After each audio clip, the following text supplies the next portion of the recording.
I want to talk to you tonight about crashes. What was your crash like? All of us have had a crash or will have a crash. Crashes are moments of devastation, destruction. Usually they've come out of nowhere as a surprise. I'm a professional photographer, and mine was 4.5 years ago on the way to a rehearsal dinner for a wedding I was photographing the next day. I was an hour from home, headed towards Pinehurst, North Carolina, going down 15501, which in this one particular section is a one-lane road going each direction. I crested the top of a hill and saw only the screeching tires and the last-second brake lights of the girl in front of me who had slammed on her brakes. She was trying to avoid hitting the car in front of her, which just over the edge of the hill was turning left into a driveway. I made a split-second decision to go around her on the shoulder rather than rear-end her. I ended up hitting a tree at 45 miles an hour, and I'll try to spare you the details of that, just enough to say that my flip-flop ended up beside me. I mean, my foot wasn't still in it, but it was serious. It was survival by inches. Yeah, right? I didn't particularly love putting these slides together. All of us have had a crash in life, though. A moment where you're hurtling down life's highway, something surprises you out of nowhere, you make a split-second decision, and crash. Crashes are what sets in our mind benchmarks. And those benchmarks tell us what we're capable of. So your crash might not have been a literal crash like mine was, but it could be anything. It could be a failed business. It could be a failed marriage. It could be a loss of a job. It could be a bad performance review. It could be the loss of a child. It could be the loss of a parent. But all of us have or will face crashes in life.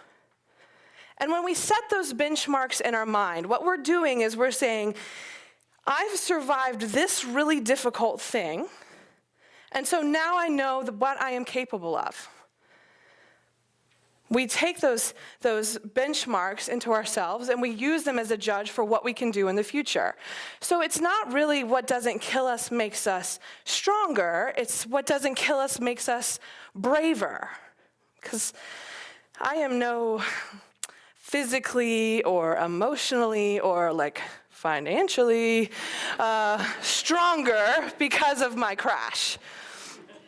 But what I do have is a benchmark that is so drastically disproportionate to everyday struggles that I'm able to kind of walk around life unfazed, which might be the attitude some of you have picked up on.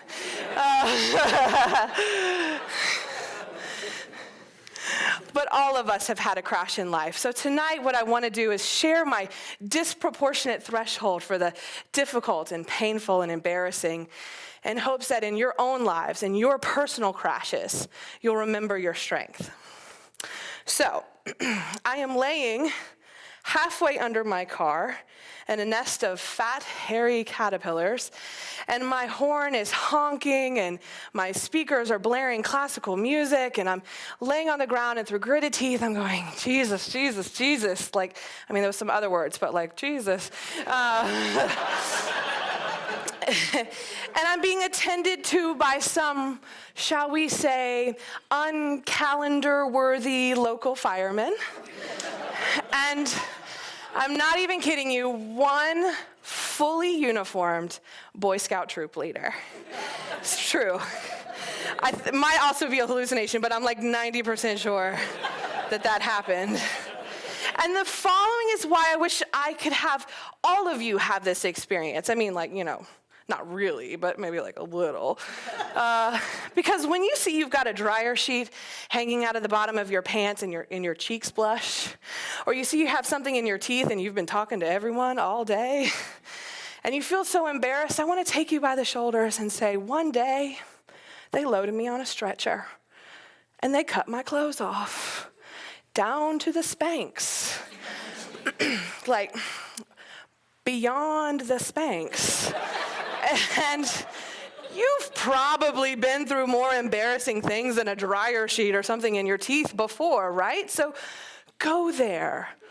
Go there in your mind, and remember, you have a 100% success rate of surviving really embarrassing things, and this just doesn't rank. You see, in your crashes, a nasty Facebook review when you're a new business, or making life decisions in front of your ex-partner, or a bad performance assessment can really feel like you're laying on a stretcher with someone cutting your clothes off down to like the fresh flesh-toned compression garments. With each snip like biscuits like popping out of a can. Right? It's true. The people that are laughing really know what's up with that. But we all survive the embarrassing moments. The trick is, in your crash, to remember you have already survived the crash.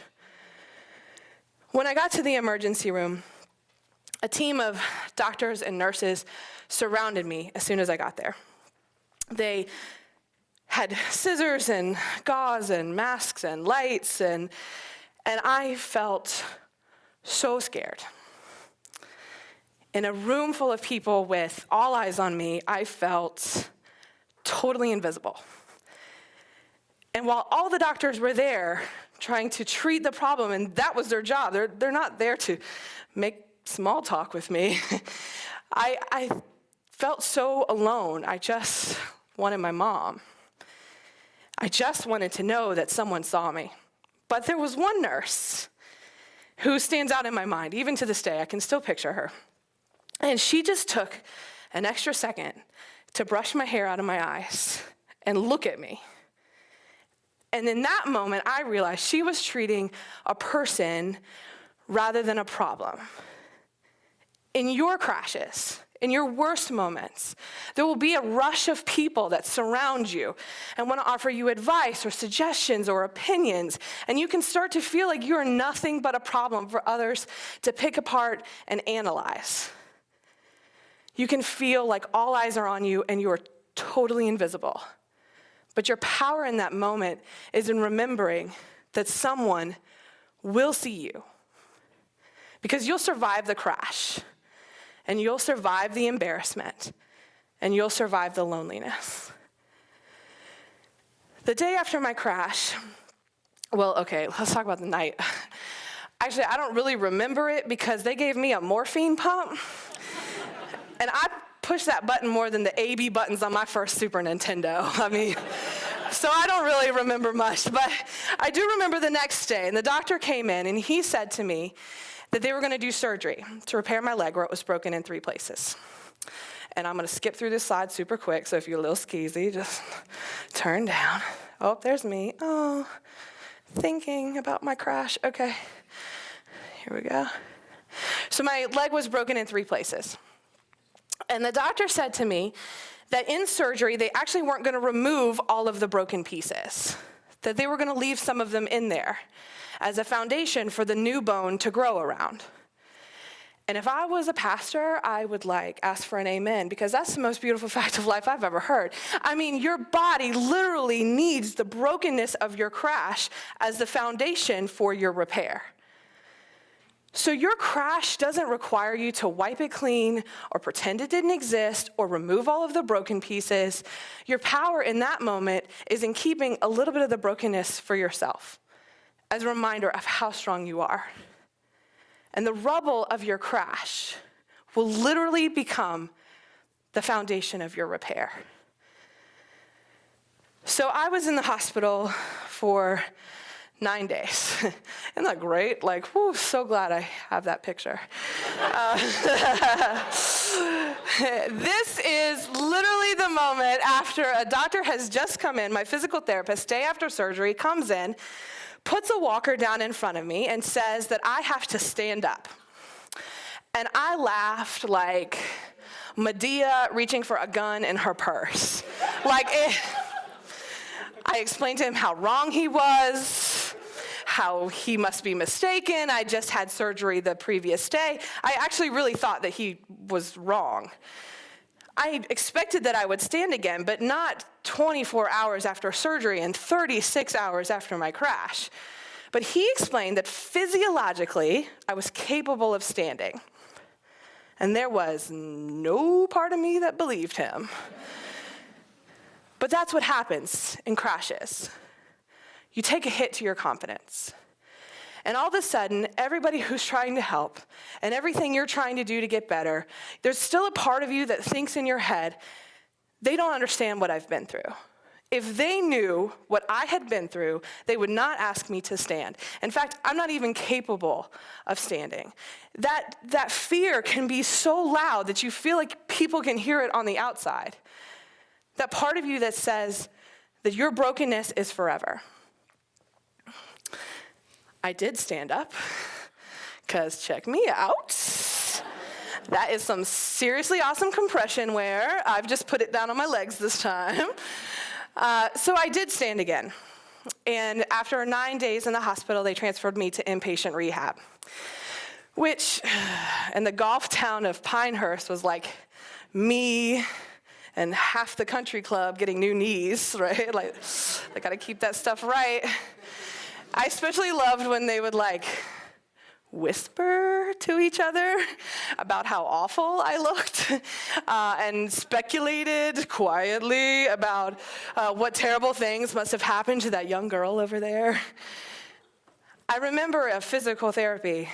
In rehab, you do a lot of physical therapy. So it was some sessions in the main room and some occupational therapy and some therapy that you're just doing in the bed. Like, basically the only therapy I didn't get was emotional, but here I am talking to y'all, so do with that what you will.